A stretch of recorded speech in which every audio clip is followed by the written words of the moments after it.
ends. And karibu, former Nakari chairman at John Mututho. Feel at home. Karibu sana. Asante. Good to see you. You drove all the way from Nakuru to get here right now. Yes. And for one reason. And to meet you, Jeff, and tell you climate change is real. Climate change is real. Tell me why. And even when you are talking about Mao, who owns Mao, doesn't own Mao, that's a small story. Yeah. The big story is, how about the old folk who are in Kinungi, who are in Sokomjinga? I passed through there. It was 7 degrees. 7 degrees, yes. Good Lord. In Sokomjinga area, all the way Canary Forest. Yes. 7 degrees. How are the people living there, Chairman? How are they? I have a rehab at Nakuru, a place called Pipeline. Normally it's very hot. But I've realized all of a sudden we are hitting temperatures about 11 degrees, 12 degrees at night. Good. That's around Nakuru, near Pipeline area. And that should be the issue. Parliamentarians, please, listen to Jeff, listen to Hot.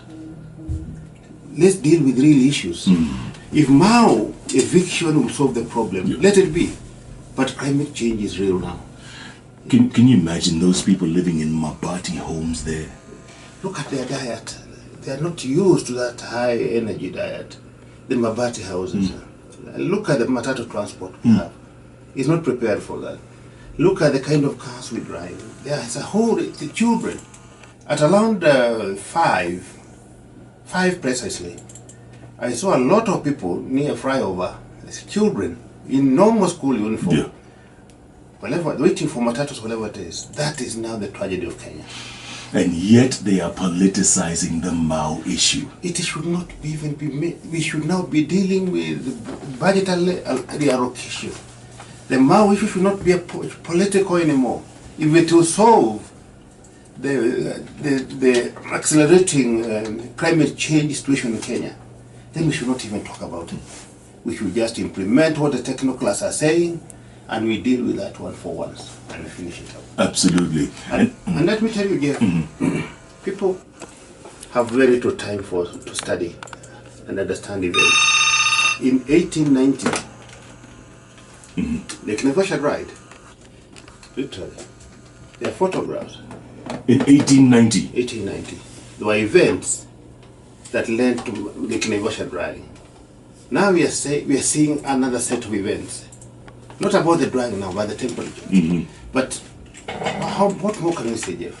What more can we say? It is crazy. It's sad. It's very sad. And yet, in Oman, I was listening to the BBC on my way in this morning. In Oman last night, not daytime, they registered 42 degrees. Yes. At night. At night. Yes. That means also, you are gone. If you are there, you aircon can't take that. No. They can't. They're not designed for that. No.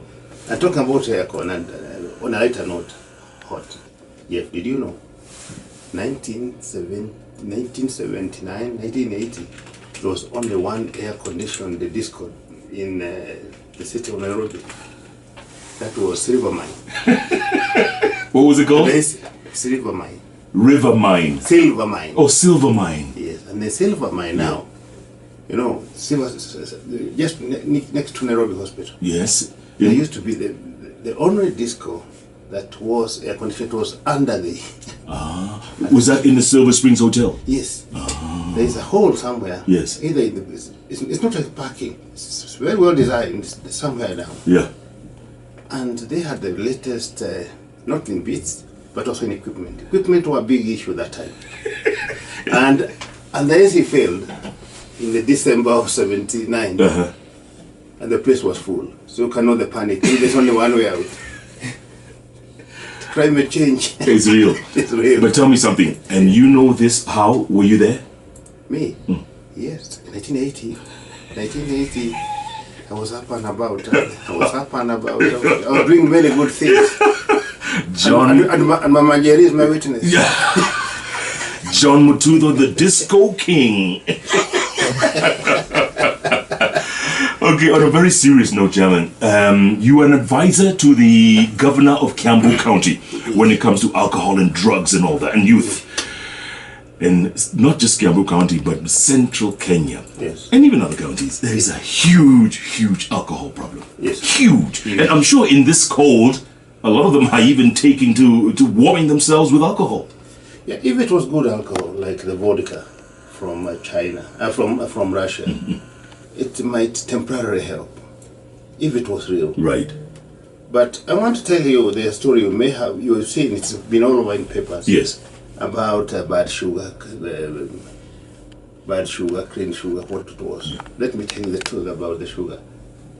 At the point of passing sugar to the consumers, you take an official decision whether you want industrial sugar or you want the refined sugar. Refined sugar is the stuff you're having in your tea, in your coffee. To come to that stage, you require a lot of purification, because sugar cane, and I've seen a lot of people pretending to be running away from mercury by consuming sugar cane or sugar cane juice. Yes. If you are doing sugar cane on a sewer line, it will be very heavy on lead and all other metals. So you need a system that cleans up that so that you can have the refined sugar. So at that point, you must take a decision, a conscious decision. What do you want to do? Industrial sugar or refined sugar? Industrial sugar is meant for industrial alcohol. It will go through the fermentation process, through the usual story, and then you produce industrial alcohol. Industrial alcohol is good for paints, for cleaning agents, and things like that. So you really don't worry much about mercury. A bit of lead there is not much of an issue. But if you are going now to do pharmacology or drugs, or you are going to do something like cafe, then you need the refined sugar. So the sugar that has been coming to Kenya, and what is the main issue, is sugar processed up to crystallization, but for industrial use. Now this one for industrial use has been used in some factories to make industrial alcohol. Industrial alcohol is what is now being flavored and blended, and you have it in the market. So the situation is deadly. I've taken pain to explain to you the process. Yes, yes. Where the problem starts. So the industrial sugar leads to industrial alcohol. Industrial alcohol is abused. And then we have now what you see as brandy, whiskey. You see things now like gin, vodka. Let me tell you something very basic. And Jeff and your listeners, you are serious people. And most of you would like to come here and sit here beyond 2050 and talk about what they had in Hot 96. And what I want to tell you is this. If you want to do brandy, there's no shortcut. Brandy is just like you are Jeff Koinange, I'm John Mututho. Brandy has parameters. These parameters are, you take white wine or red wine, you boil the distillate or the changa from wine, to put it in a more colloquial language, is now what's called brandy. That's the brandy. It's a rich man's hot drink. Yes. That's a brandy. And okay, go on. Yeah. Now, if you are super rich and you want brandy that is special, those grapes come from Cognac Valley in France, Cognac province. So your end product called cognac, which is a brandy. Right. That's for the super rich. Kenyans. Tell me anybody in Kenya who is using wine to boil and make brandy. Nobody. Nobody. They're just taking industrial alcohol, flavor, color, and then call it brandy. That's cheating. Now look at gin. Changa is a gin. It's a good gin. Just needs a bit of purification. Not the changa you have in Madare Vare, Mukuru Kwaluben. The original changa or cham. Cham. Like they call it. Yes. That's real. That's real stuff. Now, that changa, you add things called honest seeds. Honest seeds come from Europe. Then you get vodka. Now, I want to be shown anybody who is doing that process of importing honest seeds, all their derivatives, and then manufacturing gin so that you can now have vodka. And the same can be said of whiskey. What you can produce in Kenya basically is rum, like Captain Morgan rum. The carbohydrate there is sugarcane. It's derived from sugarcane. All this time, I would say that you look at now the brandy, the carbohydrates coming from the grapes. Then the gin is from the cereals, or potatoes. And now we have whiskey. And now, what I can tell Kenyans is, when you have a carbohydrate originating from sugarcane, then you end up with a rum, like they have it in Jamaica. And Chairman, you talk like a real expert for someone who doesn't drink. And when's the last drink you had? In the afternoon of December 11th, 1974. The day before Jamhuri Day, Yes. in 1974. They had opened a new pub called Kagema Bar in Turi, near Molo. And my brother-in-law was trying to introduce me to drinking. They bought me, I couldn't afford. There was something called Tusker Export, Dampe, a green stuff. Yes. So they served me half a glass, and the thing tasted weird to me. They tried to flavor it by using lemonade or fresh Sprite. Yes. It didn't work. That was it. That was it. That was it. I took a decision. Don't drink. It's not good for you. Yeah. Then my late father, Daniel Mututho Kimolo, you tell me, there's nothing good in alcohol. He had had alcohol himself sometimes. It's nothing good. Then the turning point is when I lost my brother Peter through liver cirrhosis at Kenyatta National Hospital, level 9. You know those private wings there? Yes, yes. And 24 hours before he died, he called loudly. Everybody could hear the yelling in the whole hospital. And was calling the name of my late mom, who had passed on about 8 years earlier. 24 hours later he died, and the way he died is that he vomited blood. I didn't know a human being carry such a huge amount. The liver was simply melted. Liver cirrhosis. Ooh. And yet, young people are destroying themselves with alcohol today. Yes, today. Destroying themselves. This morning they are there. They are all over. People are ladoling guys who manufacture poison. The problem with alcohol is that manufacturers will come here with big card. I'm the chairman of this brewery, chairman of the distillery. Nobody will come and say I'm the chairman of cocaine distribution network or heroin distribution network. That makes a difference. Yeah. So young people, tafadhali, understand the 3 reasons why you should not drink. And I hope as we go on with the show, I'll have a chance to explain to you. Just 3 reasons. Yeah. Actually, give them to me now. Number 1 reason is medical. Look at what is killing Kenyans today is cancer.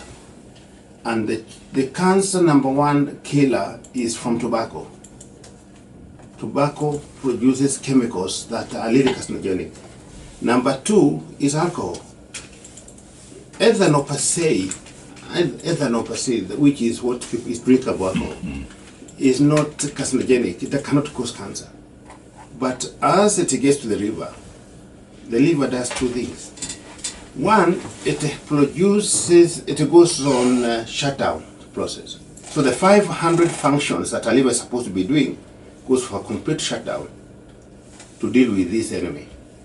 In that process, it produces another chemical. This chemical now is what is carcinogenic. The ketones, those things called ketones, I'm trying to simplify it. Good. When they land into your brain shrinks. And we lost a journalist about 6 months ago in Mombasa. I won't name him, of course, protect the family. But he died of brain atrophy. The brain became too small to function. Because of alcohol? Yeah, just go to your computer, to your smartphone, and check the effect of alcohol in your brain. It gets smaller and smaller. Every glass of whiskey you are taking, you are destroying 1,500 neurons. In your brain. Never to return again. So you're getting smaller and smaller, smaller and smaller. By the time you get to old age, you have nothing, empty, zombie. That's what I'm telling the young people. The other medical reason you need to be worried about, like I've said, is that among those functions carried out by the liver is the removal of something called hydrogen peroxide. Hydrogen peroxide is just like zinc. It's a breaching agent. Yeah. So when the liver is not performing that, it will breach you. That's why you see these guys with white lips. Yeah, pink lips. I can tell you, if you had to go through the whole system up to the exhaust, the whole system is breached. Everything. Everything. It's in a mess. And that is the beginning of serious cancer, the throat, the tongue, the mouth, down all the way to colon. That happens. But when the liver is functioning, to be able to sort it out, the hydrogen peroxide. So I'm talking about the medical reasons. Yeah. I remind your listeners who have just tuned in, I'm talking about 3 reasons why you should not drink. One is medical. I've explained the medical. Yes. Then I come on to an area which many people don't like me talking about, because I'm not a bishop. But I know in the Bible, 75 times the Lord, in the teachings, in the books, has said alcohol is prohibited. 75 times. If you click in your computer again, 75 prohibitions of drinking alcohol in the Bible, it will come down. But Chairman, let me stop you right there, because I think I've read a bit of the book, and one of Jesus' very first miracles, if I'm not mistaken, so you can correct me if I'm wrong, one of his very first miracles was turning water into wine. And how many guests were there? I didn't count the number. There were 5,000. Yes? Wasn't that, and those the same ones he fed? Wait. Yeah, these 5,000 guys, do you have any record that anybody turned out drunk? No, but I understand the last bottle was the best wine ever. Yes. Now, let me tell you, in Hebrew, the word juice, and fermented wine is used interchangeably. And I've been to Israel 12 times, and I followed that issue very closely. So let's be careful, Jeff. Yes. You cannot feed, and today go try even 100 guys in around here, let them drink to their full. You must get one drunk. Correct. So when there are 5,000, surely there must have been so many drunk guys who were reported there. Must be a very big party. But juice will ferment very fast also, you know, and so will turn to fermented wine and so forth. That's the first miracle. And it was just because of poor planning of the people who had a wedding, who had more guests than they planned. And Jesus, being good-hearted like he was, he decided to do that. So 75 times you are told this thing is not good. In the Holy Quran, 17 times. So together, 92 times we are being told don't. And our own Jomo Kenyatta, I told you the other day. Yes. In 1952, said it clearly. Before independence. Before independence. Before Mau Mau. Before Mau Mau said that you guys, it can't work. In 1893, the white man who was talking about prehistoric Kenya and describing the Kikuyu said that drinking was not and was never meant for young people. And they will not be introduced to drinking. Little did he know that if we came from the dead now and saw the Kenya today, if I had the youth who are drinking, it was not there, you know, in the cultural system of central Kenya. So there are many reasons, which I call cultural or spiritual reasons. That's second reason I should not drink. The final one, the final reason, is economic or financial. I don't want to do any interrogation because I know you, some of the ladies are listening to me. Some mothers, some husbands are listening to me. But do a simple calculation. How much did you drink last night? Just do your mathematics. How much did you spend on food and welfare of your family? If you look through, this lands out to be billions and billions and billions of shillings. But the worst of all is that these billions are not reinvested to your neighborhood to come and help you. Because the guys are simply weird, the guys who learn these shows, these who are selling these poisons. They will be going with their girlfriends to Caribbean, to other places, because this is just stolen money, just like corruption money. So I've given 3 reasons why you should not attempt to drink. Absolutely. But if you have a glass of wine, and you just want to celebrate your red meat, or an occasion, a champagne after an occasion, that's okay. Yeah. But this silly idea that when you are here at Hot 96, a guy is there hustling with fake brandy at 50 shillings a quarter, Which fool will be producing a quarter at 100 shillings, even 200 shillings, given that you need about 4 bottles of good wine to boil to make 1 quarter of that brandy? Which fool? You are the fool yourself. Dr. Collins Mwanga says, I couldn't agree with you more, Honorable Mututho. Liver, brain cells, death is irreversible. Sure. That's Dr. Collins Mwanga. In neurons. And you know what, George? Ask the doctor. He will tell you, at conception, and I know some ladies may have conceived last night, God takes 6 months clear to construct the brain. It's a very serious project. The difference between you and them, that means the animals. Let's look at a mosquito. If you look, you can't be more clever than a mosquito. A mosquito can stands on the ceiling upside down. It can dodge a slap. You can't.